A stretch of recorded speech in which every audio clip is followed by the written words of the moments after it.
Olá, boa tarde, tudo bem? Eu sou Clébio Cavagnoli. Hoje é quinta-feira, dia 20 de outubro de 2016.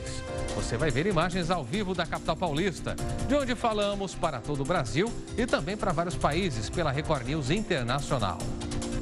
Boa tarde, tudo bem? Eu sou Marcela Rau. A Justiça liberou a aplicação de multa para quem não usar farol baixo nas rodovias. Quem circular hoje com o farol desligado já pode ser multado. E se a rodovia estiver com placas avisando o motorista quanto ao uso dos faróis, é preciso ficar atento. O Ministério das Cidades notificou os Detran sobre o novo entendimento. A fiscalização já foi retomada nesta quarta-feira. E você, acha correta essa multa? É o que a nossa enquete de hoje quer saber. Para votar, entre nas nossas redes sociais, use a hashtag LinkRecordNews. Agora vamos aos destaques de hoje.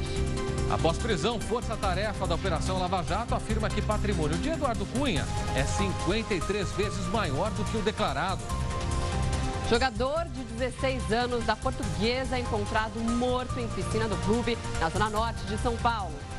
E no Dia Mundial da Osteoporose, veja como o diagnóstico precoce pode auxiliar no tratamento e melhorar a vida dos idosos.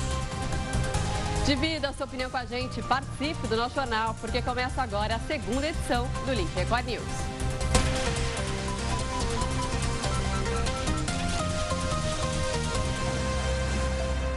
A gente começa essa edição da tarde do Link Record News com alerta para você que é motorista. Isso porque a Justiça liberou a aplicação de multas para quem não usar o farol baixo nas rodovias. Pois é, mais detalhes com a repórter Raquel Rocha. Raquel, com você. Olá, pessoal do Link Record News. Se a rodovia tiver placas avisando o motorista, é preciso ficar atento. O Ministério das Cidades já notificou os Detran sobre o novo entendimento. A fiscalização, inclusive, já foi retomada nessa quarta-feira. No dia 2 de setembro, a Justiça suspendeu a cobrança, sob a alegação de que os motoristas confundiam as rodovias com ruas e avenidas da malha urbana. A decisão não anulou as multas que já haviam sido aplicadas. Voltamos ao estúdio da Record News. Muito bem, obrigado, Raquel, pelas informações. E a gente aproveita para trazer esse assunto para discussão, para conhecer sua opinião, o que você pensa a respeito dele. Como você sabe, a nossa pergunta hoje é se você concorda com a multa para quem não usar o farol baixo nas rodovias. Para votar nas nossas redes sociais, lembrando, entre no Twitter, no Facebook da Record News, comente, participe, use a hashtag LinkRecordNews ou também mande uma mensagem pelo nosso WhatsApp, o número vai aparecer aqui embaixo na tela, é o 11 95307 1851. Bom, enquanto você participa, a gente segue aqui com outros destaques. Pela primeira vez em 4 anos, o Banco Central baixou a taxa de juros. E o índice agora está em 14% ao ano. A queda anuncia uma tendência, mas o consumidor ainda vai demorar um pouquinho para sentir esses efeitos no bolso. O economista e professor da Sampo Escola de Negócios, Maurício Godoy, gravou uma análise sobre a queda da taxa de juros. Vamos acompanhar. Na nossa vida, consumidor praticamente que zero. Principalmente que o consumidor sempre está preocupado em buscar crédito. E as taxas de juros de crédito vêm batendo recorde após recorde. Principalmente pelo fato da elevação da taxa de desemprego, elevação do processo de inflação e a própria recessão que nós tivemos no ano passado e a recessão desse ano.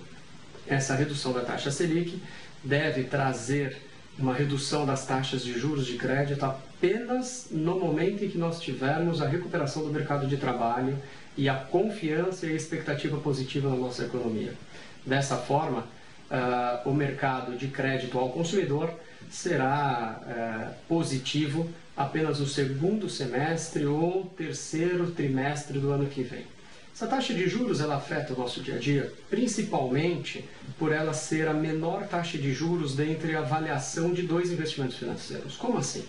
No sentido em que uma pessoa poderia aplicar o seu dinheiro numa produção a 15% ao ano de rentabilidade ou comprar títulos públicos a 14,25% e agora 14%. Antes, era melhor você comprar um título público e não ter o risco do próprio negócio. Atualmente, com essa redução da taxa de juros, o empresário acaba começando a ter mais interesses em colocar o seu dinheiro na produção, que queira ou não queira, 1 ponto percentual, 0,25, passa a ser um dos principais fatores para que a gente tenha as expectativas da economia melhorada. Taxa de juros para esse ano, mercado consumidor continua elevada, mercado de crédito continua ainda muito ruim para nós consumidores e o Natal será com menos dinheiro, com mais lembrança e com o processo de recessão ainda acontecendo.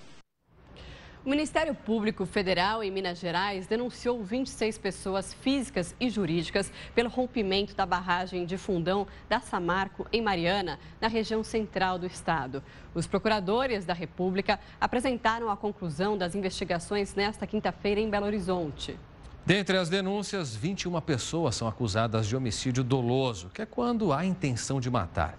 Dentre os denunciados por homicídio estão Ricardo Vescovi, que é o diretor-presidente licenciado da Samarco. A barragem, a gente relembra você, se rompeu no dia 5 de novembro de 2015, destruindo o distrito de Bento Rodrigues, em Mariana, e atingindo vários distritos e também outras cidades. Os rejeitos também atingiram mais de 40 municípios na região leste de Minas Gerais e ainda no Espírito Santo. O desastre ambiental, considerado o maior e sem precedentes no Brasil, deixou 19 mortos. A gente fala agora de política. O ex-presidente da Câmara e deputado cassado, Eduardo Cunha, do PMDB, que foi preso pela Operação Lava Jato em Brasília, fez exame de corpo de delito por volta das 10 horas da manhã de hoje no Instituto Médico Legal em Curitiba. Todo o procedimento durou cerca de 10 minutos. Ele saiu escoltado pelos policiais. Na saída, Cunha foi levado novamente para a carceragem. Ele não deu entrevista para a imprensa, disse apenas bom dia aos jornalistas. E após a prisão de Eduardo Cunha, a força-tarefa da Operação Lava Jato afirmou que o patrimônio do ex-deputado pode ser até 53 vezes, o número é esse mesmo, parece absurdo, mas é isso, 53 vezes maior do que aquilo que ele declarou. Pois é, Cunha continha sendo temido mesmo atrás das grades. No meio político, teme-se que uma possível delação premiada cause aí muitos estragos. E na primeira noite na cadeia em Curitiba, Eduardo Cunha ficou sozinho na cela e jantou marmita, assim como os outros presos da Operação Lava Jato.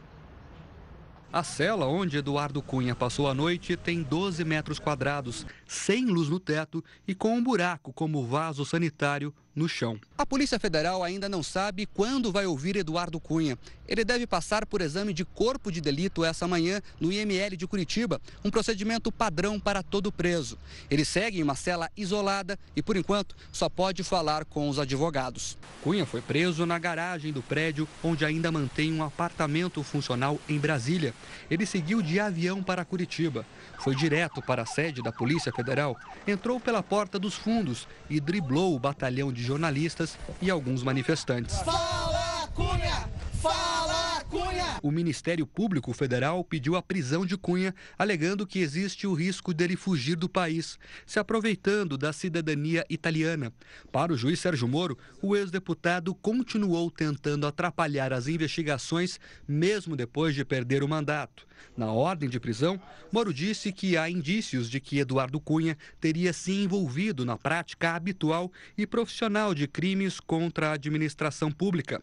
Moro também lembrou que já havia razões para a prisão quando Cunha ainda era presidente da Câmara, mas o então parlamentar estava protegido pela regra que proíbe a prisão de deputados e, por isso, se adotou apenas o afastamento dele do cargo.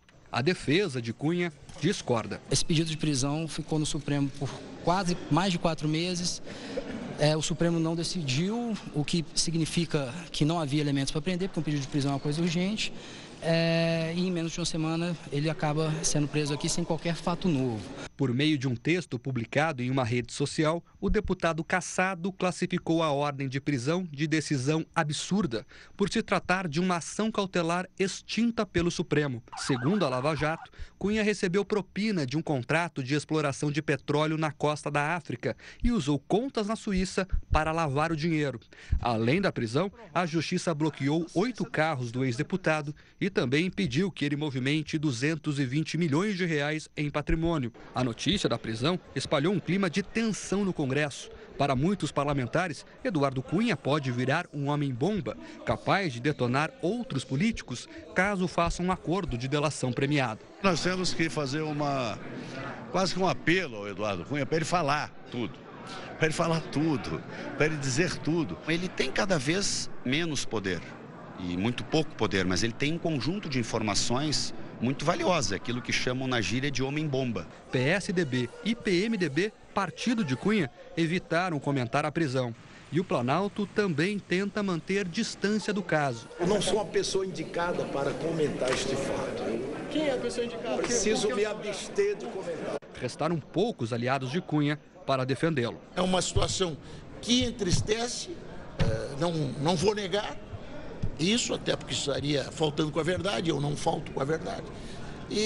Mas não estou vendo nenhuma atitude de pânico, nada nesse sentido. E as investigações sobre Eduardo Cunha ainda têm muitos pontos não esclarecidos. Ao tentar bloquear 221 milhões de reais do ex-deputado no Brasil, a Justiça teve uma surpresa. As contas estavam zeradas. Em outra frente, os procuradores tentam encontrar um possível patrimônio oculto de Cunha, que pode chegar até a 13 milhões de dólares. Acredita-se que esse dinheiro esteja depositado em contas no exterior. Numa outra ponta das investigações, os promotores apuram que se Cunha, recebeu propina em torno de 3 milhões de reais da empresa aérea Gol. Tudo isso para favorecer a companhia em projetos de seus interesses. O corpo de um jogador da Portuguesa foi encontrado hoje à tarde, no início dessa tarde, dentro de uma das piscinas do clube da Portuguesa, na zona norte de São Paulo. Lucas Jesus dos Santos teria se jogado na piscina durante uma festa que aconteceu ontem à noite no clube.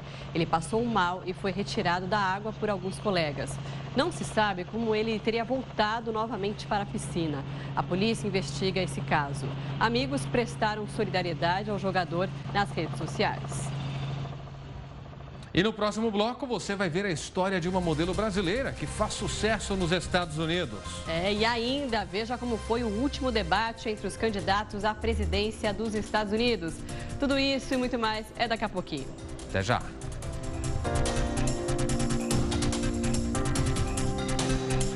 Três horas, 17 minutos, Link Record News de volta.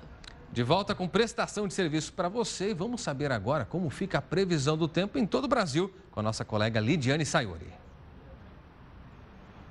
Vamos à previsão do tempo completa com dados da Somar Meteorologia. As imagens de satélite mostram muita nebulosidade entre o Pará, Mato Grosso e São Paulo, com nuvens bastante carregadas principalmente em Goiás e Sul Mineiro.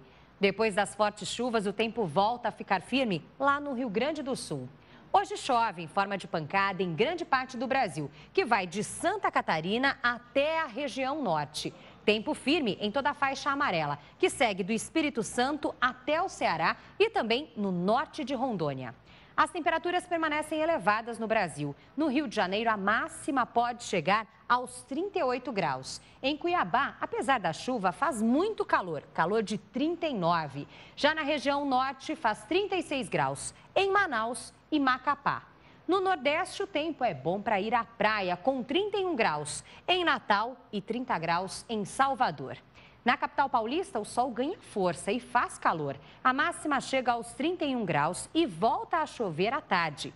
Na sexta-feira, o tempo muda um pouco aqui em São Paulo. O avanço de uma frente fria deixa o dia mais nublado e com chuva a qualquer hora.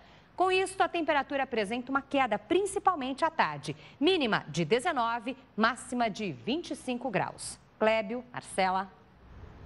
Bom, e falando em tempo, com a chegada do calor, entram em cena as doenças típicas desse período e quem mais sofre são as crianças. Na outra mão. Na sala de aula tem até treinamento. Elas já sabem, para não adoecerem com frequência, é preciso lavar as mãos.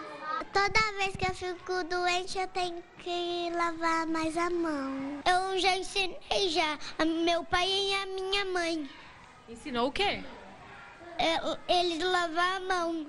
É que se um fica doente, já viu, vai passando de criança para criança nas escolas. São doenças sazonais. Na primavera e no inverno, problemas respiratórios, gripes, dor de garganta e até pneumonia ficam mais comuns. Já no verão, crescem os casos de doenças gastrointestinais, as famosas viroses que tiram o sossego dos pais. No verão, a gente tem, além de ainda continuar frequente os resfriados e as gripes, a gente tem vindo novamente diarreias, catapora, podem vir as doenças próprias da infância também, né? O sarampo, cachumba, rubéola. Nesta escola, a saída para evitar epidemias foi dedicar meia hora todos os dias para a lavagem das mãos da garotada. Essa é a melhor maneira de prevenir o contágio. Segundo especialistas, o álcool em gel não substitui a lavagem com água e sabão. Outra dica importante é lembrar que sempre que estiver fora de casa, é preciso dar preferência ao uso de papel toalha para a secagem das mãos. Se a criança tem algum sinal ou sintoma de doença, essa criança não deve ir para a escola. E a escola deve ser avisada imediatamente.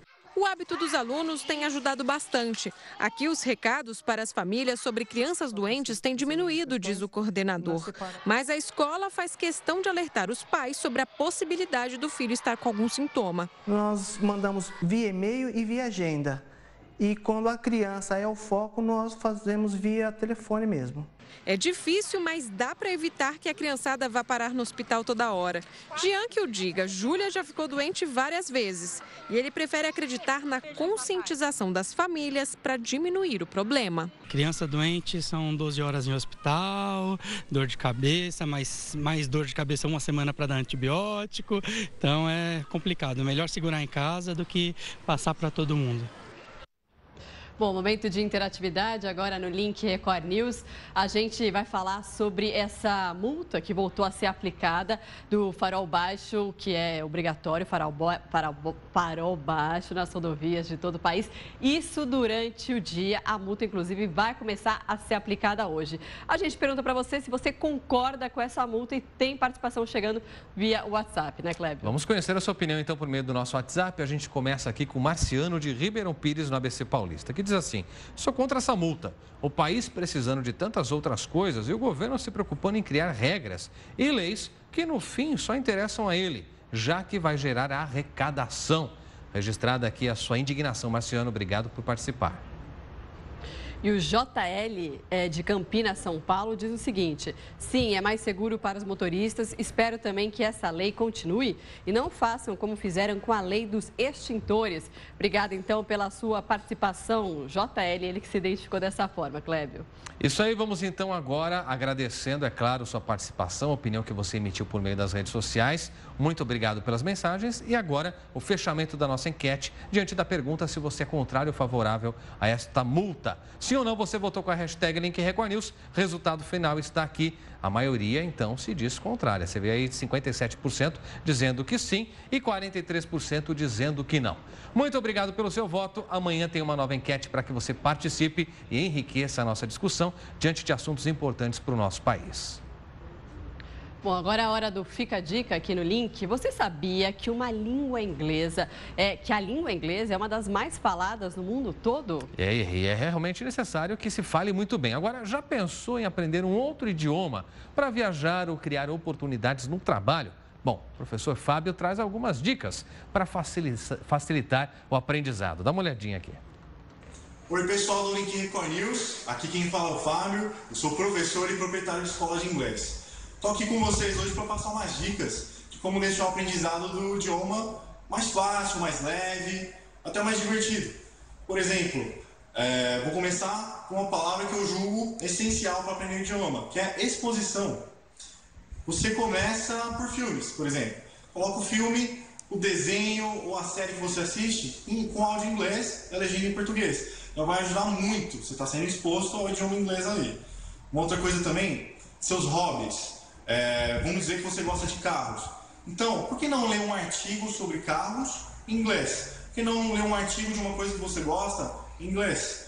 Outra coisa também, uma coisa que você usa diariamente, o seu celular. Coloca em inglês também, né? Você já sabe onde estão as coisas, você acaba memorizando com o tempo essas coisas em inglês. Uma coisa muito importante também é ter contato com pessoas de outros países, né? Estados Unidos, Inglaterra, seja o país que for.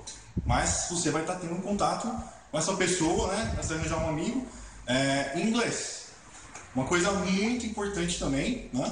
É o foco na comunicação. O que seria o foco na comunicação? Por exemplo, ao invés de ficar se preocupando com gramática, regras, estruturas de línguas, são importantes. Foca nessas coisas que eu falei.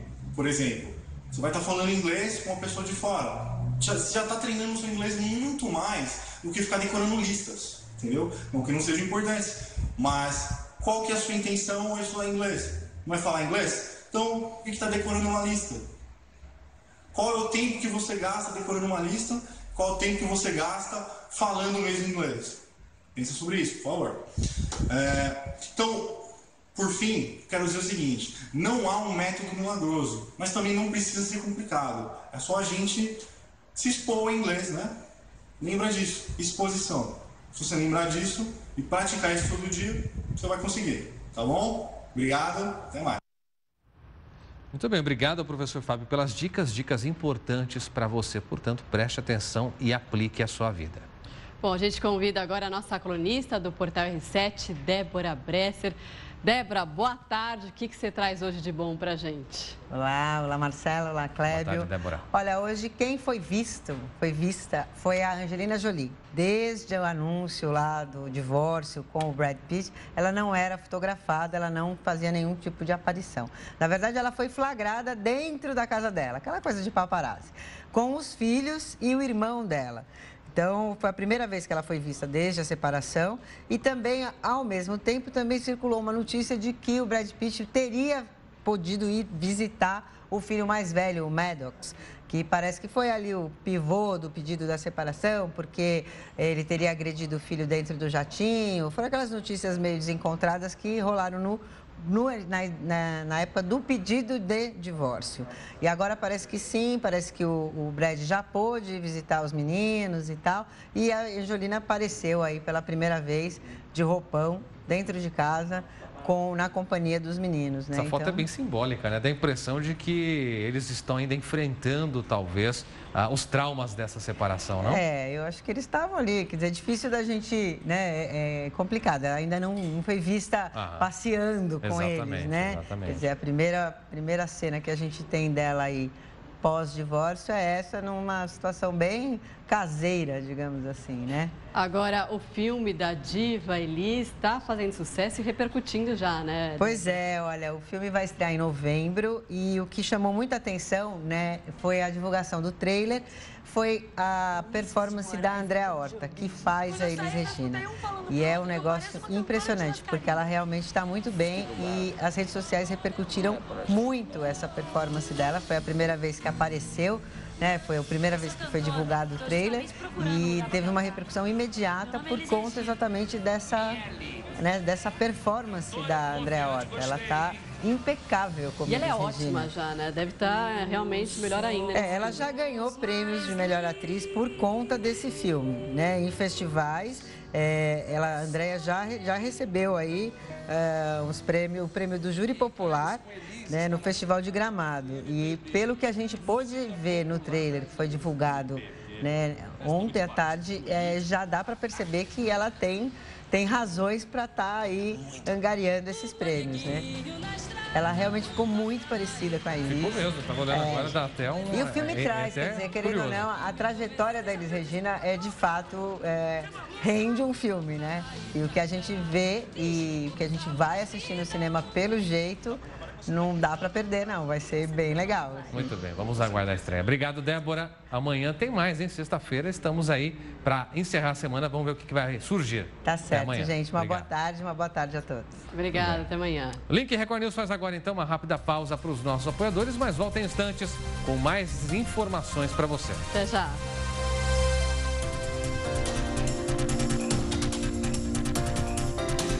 Três horas mais 35 minutos, horário de Brasília. Estamos de volta com o Link Record News ao vivo para você. De volta aí direto para o nosso link, direto de Miami, com as notícias dos brasileiros, de tudo o que acontece por lá no turismo, no comportamento, na economia e na saúde.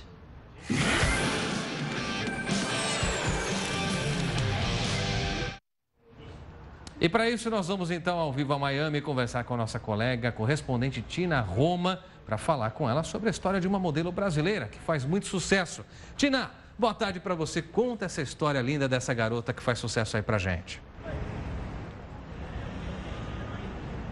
Boa tarde para vocês, Clébio, Marcela, todos aí do Link Record News. Hoje a gente vai deixar o Conexão Flórida mais bonito.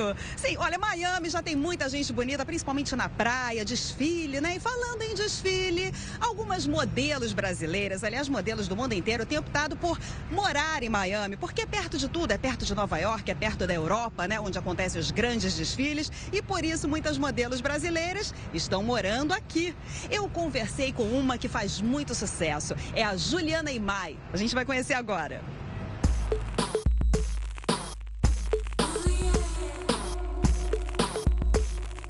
Com 1,80 m de altura, não tem como essa morena andar por Miami sem chamar a atenção. E olha que a brasileira Juliana Imai nasceu em uma cidade que pouca gente conhece. Eu sou de uma cidade super pequena no interior do Paraná, Cruzeiro do Oeste. Bem pequenininha, por que será que as mulheres tão bonitas vêm de cidades tão pequenas do Brasil? Não sei. Não sei o que tem lá, imagina. Mas de Cruzeiro do Oeste até Miami, a passarela foi grande. Juliana já desfilou para importantes grifes como Gucci, Armani e Dior e estrelou várias campanhas publicitárias e editoriais de moda no mundo todo. Vitoriosa na carreira de modelo, Ju sabe que tem a seu favor o fato de ser brasileira. O que você acha que chama a atenção na mulher brasileira? Bom, eu nem diria que... É claro que a beleza é número 1, mas eu acho que é a personalidade. Eu acho que as brasileiras são solares, são felizes. É o nosso país, né, que é assim. Você tem um rosto muito diferente, perfeito. De onde é que vem essa mistura exótica? Bom, vem do Brasil, né? Que é uma mistura de japoneses, portugueses. É aquela misturinha do Brasil que tem um pouco de tudo. Mas para quem acha que vida de modelo é só glamour, a experiente Juliana dá o recado. Na verdade, quando eu lembro da minha fase, que eu fazia todos os desfiles em Nova York, Milão, Paris, que é o máximo na carreira de modelo, é uma fase muito difícil, porque você tem que ir em vários castings, começa isso muito cedo, você vai até a noite, você tem que andar muito, você vai receber muitos nãos, então aquilo pode mexer com a tua autoestima. Depois que se casou com o italiano Federico Olivieri, Juliana fixou residência em Miami. E a família continua crescendo. Com 2 filhos, um terceiro já está a caminho. Qual o trabalho que você classificaria o mais importante da sua vida? Olha, se eu te falar que é a maternidade, você pode achar que não é verdade, mas é. Eu acho que o maior sucesso na vida da pessoa é a família, independente do que você é.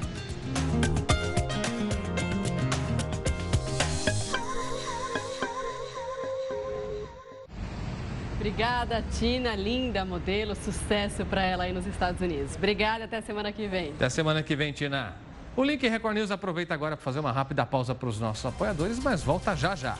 Veja a seguir no Dia Mundial da Osteoporose. Veja como o diagnóstico precoce pode ajudar a melhorar a vida dos idosos. Tudo isso e mais, já já para você.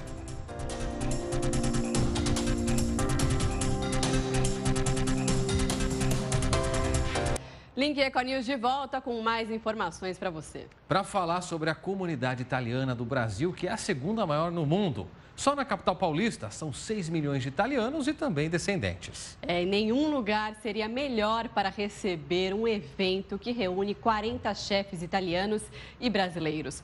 Juntos vão preparar as receitas mais tradicionais da Itália. A Itália não se resume a pizza e macarrão. O cardápio neste restaurante é refinado. Uma mistura de carnes nobres envolvidas por azeitonas empanadas. Ou, quem sabe, tortelli recheado com um salame especial. E de sobremesa... Chama zuppa inglese. É pão de ló. Né? Esse pão de ló ele é ensopado num licor chamado alquermes. Tudo típico de Marche, na região central da Itália. Os ingredientes foram trazidos na bagagem desta chefe italiana, uma das convidadas do evento. Ao lado de outro chefe brasileiro, eles preparam 8 opções de menu completo. É muito interessante no sentido que o paulistano, enfim, quem vive aqui, tem super fácil acesso, né? para conhecer a comida, realmente a culinária típica de cada região italiana. Bárbara garante que não há competição, já que a cozinha italiana é cultura mundial. E diz que está muito contente de representar o país dela no Brasil. As 20 regiões italianas são representadas por 20 chefes, um de cada região. E essas regiões são sorteadas entre 20 restaurantes renomados da cidade de São Paulo. Neste outro restaurante, a opção são os clássicos da região da Ligúria. É de lá que vem o tradicional molho pesto. As delícias são apresentadas por este jovem chefe, fã do feijão brasileiro. Ele já se sente tão à vontade por aqui que até fala português. O paladar brasileiro é diferente do paladar italiano. Isso também você pode achar na cozinha italo-brasileira, que é um pouco mais caprichada na quantidade, no tempero. De entrada, bacalhau e como prato principal, nhoque ao pesto, originais, elaborados a 4 mãos com o chefe da casa. E a parceria deu samba. Conversando todo dia com ele, eu aprendo um monte de coisas novas referente à Itália no geral, referente a pratos no geral. Uma oportunidade de conhecer os sabores da verdadeira Itália, com uma boa pitada de uma amizade que só se fortalece com o tempo. E hoje é o Dia Mundial da Osteoporose, doença que diminui a massa óssea e provoca fraturas. Ela atinge mais de 10 milhões de brasileiros, principalmente as mulheres. E o sucesso do tratamento depende muito do diagnóstico precoce. É o que você vê agora na reportagem de Viviane Barbosa. A doença é silenciosa. Muitas vezes é descoberta já num estágio avançado, após a primeira fratura. Osteoporose significa osso poroso. É uma doença progressiva da perda de massa óssea. A fragilidade aumenta o risco de fraturas, que geralmente ocorre no pulso, na coluna, no quadril ou no fêmur. Os ossos ficam tão frágeis que podem quebrar sem ocorrer nenhum impacto. Quando a pessoa atinge esse grau de fragilidade óssea, muitas vezes você nem acha história de trauma. Você vai achar lá a pessoa com uma baita dor nas costas, você faz um exame, detecta um achatamento da vértebra, uma fratura. Você não acha história de trauma em 30% das vezes você tem essa fratura por achatamento de vértebra. Marilene sofre desse mal. Descobriu há pouco tempo.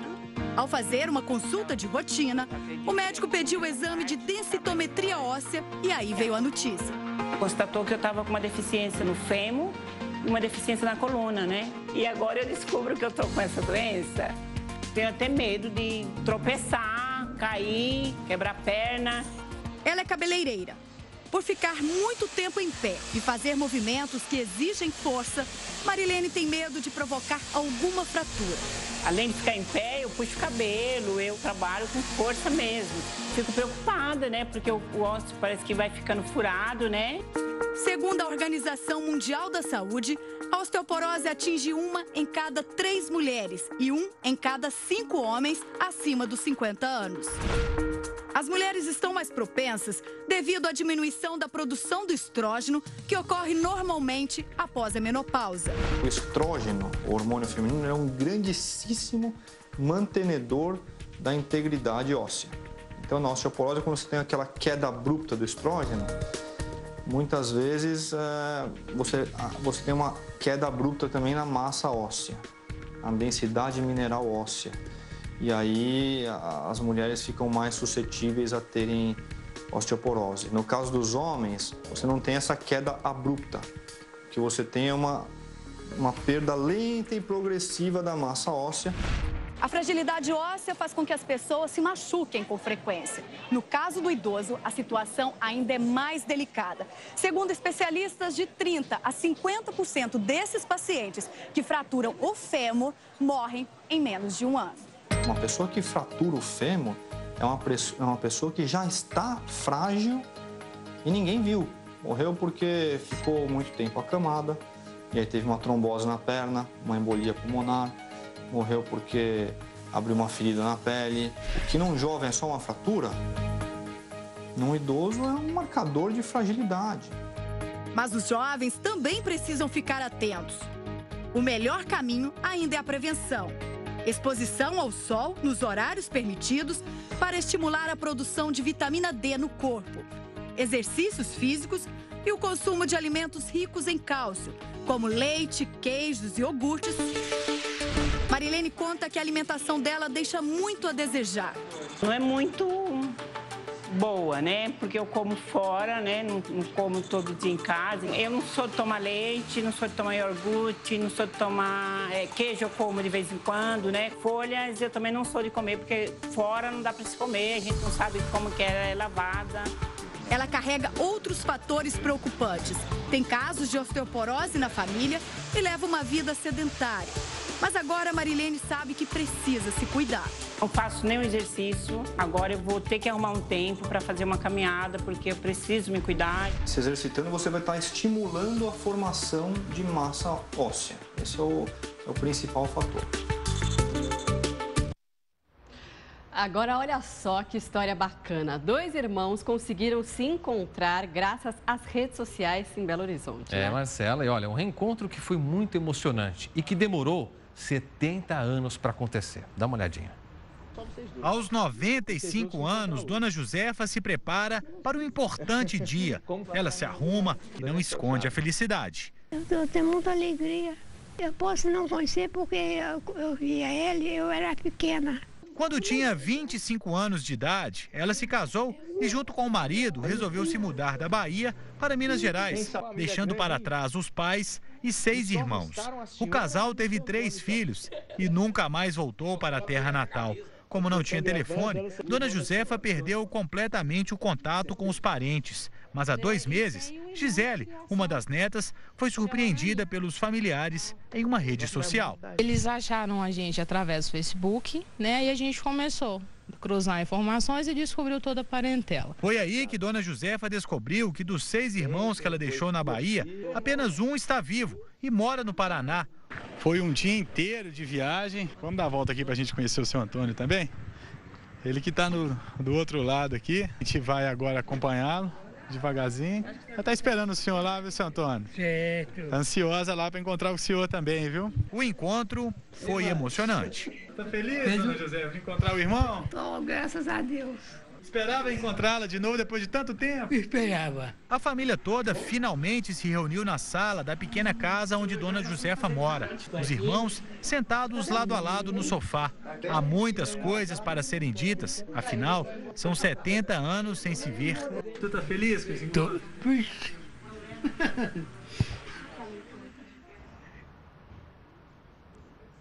Eles chegam filhotes aos zoológicos e se tornam uma sensação para os visitantes. Mas com o tempo, claro, envelhecem e precisam de cuidados especiais. Estamos falando dos animais em cativeiro no maior zoológico do país. Você vai ver o desafio dos tratadores em cuidar de bichos considerados idosos. Do alto, a Júlia acompanha tudo. Com a experiência, sabe exatamente quando o tratador chega com o almoço. Segundo a estimativa dos funcionários, são aproximadamente 50 anos de idade. Algo inesperado para um macaco-aranha, que na natureza vive entre 35 e 40 anos. Na vida selvagem, na vida livre, ela teria um monte de predadores, tirando os próprios animais, mas também o ser humano, que às vezes caçam pela carne do bicho, ou mesmo pelo tráfico de animais. A maioria dos visitantes nem percebe, mas são vários os bichos do Zoológico de São Paulo que superaram a expectativa de vida. Os pelicanos estão entre os mais velhos. Todos aqui estimam ao menos 55 anos, porque já chegaram adultos na época da inauguração do zoológico. Para esses velhinhos, os peixes são entregues quase no bico, uma regalia do tratador que aproveita para avaliar as aves. E graças a essa proximidade, o tratador consegue fazer uma avaliação física e até avaliar o comportamento. Então, se ele achar estranho alguma coisa, ele consegue relatar para nós e a gente avisa a veterinária. Manter a saúde dos bichos mais velhinhos também requer esforço e pesquisa da equipe de nutrição. O casal de orangotangos, por exemplo, a fêmea teve problemas com os dentes quando chegou aos 30 anos. Parte dos alimentos virou suco e é entregue na garrafa. O Henrique supervisiona de perto tudo que é preparado. Está atento ao controle de doenças comuns na idade avançada dos bichos: diabetes, artrose quase insuficiência renal. A gente tem que saber como que a nutrição pode contribuir para diminuir os sintomas dessa doença, ou dependendo da doença, a gente consegue, através de uma nutrição adequada para esses animais velhinhos, até curar essa doença. Que o tempo traz mudanças consideráveis no funcionamento do organismo e no corpo, isso a gente sabe. E os animais, é claro, também sentem. Por isso, o acompanhamento veterinário é constante e indispensável. Aqui foi um problema na coluna do gato selvagem que o trouxe para um tratamento bem específico. A acupuntura é a esperança da equipe de veterinários para ajudar a princesa. O gato palheiro de 17 anos que anda com os movimentos comprometidos. É um efeito muito bom que a gente tem, principalmente em animais selvagens. Eles respondem muito bem. Uma melhora clínica, assim, visível e muito rápida. Mais rápida, muitas vezes, do que um animal doméstico. Toda essa atenção e esses cuidados são sinais de que a vida anda boa para a bicharada do zoológico. Os mais novos que se acostumem com a equipe de trabalho. Vamos ver se daqui para frente eles vivem até o máximo possível. Os novinhos de hoje, então, tem que se preparar. Tem que se preparar, vai ficar bastante tempo por aqui. Um concurso mundial de fotografia anunciou os vencedores da competição deste ano. E o resultado traz imagens surpreendentes que você vai ver agora. Um filhote de leão marinho brincando com uma estrela do mar nas águas da Califórnia. O olhar desconfiado de um leopardo faminto nos becos de uma cidade na Índia. Essas são algumas das fotos vencedoras de um concurso realizado pelo Museu de História Natural de Londres. O objetivo é registrar a vida selvagem pelo mundo. Em alguns meses, os organizadores receberam mais de 50 mil inscrições. Imagens belíssimas, como esta, de uma baleia-orca disputando comida com um navio pesqueiro. Não ganhou prêmio, mas foi uma das mais compartilhadas do concurso. O grande vencedor foi o americano Tim Lehman, que contou em um conjunto de fotos a história de orangotangos ameaçados pelo desmatamento das florestas da Indonésia. As 100 melhores fotos recebidas farão parte de uma exposição a partir desta sexta, em Londres. Bom, e com essas lindas imagens, a gente encerra essa segunda edição do Link Record News. Lembrando que se você quiser sugerir algum assunto para o jornal, mande uma mensagem para o nosso WhatsApp, participe também nas nossas redes sociais e use a hashtag Link Record News. Lembrando que a gente se vê por aqui de segunda a sexta-feira, sempre em 2 edições, 11 da manhã e 3 da tarde, sempre ao vivo. Fique agora com o Pet Channel. Siga participando pelas redes sociais. A gente se vê amanhã. Record News, informação para você crescer.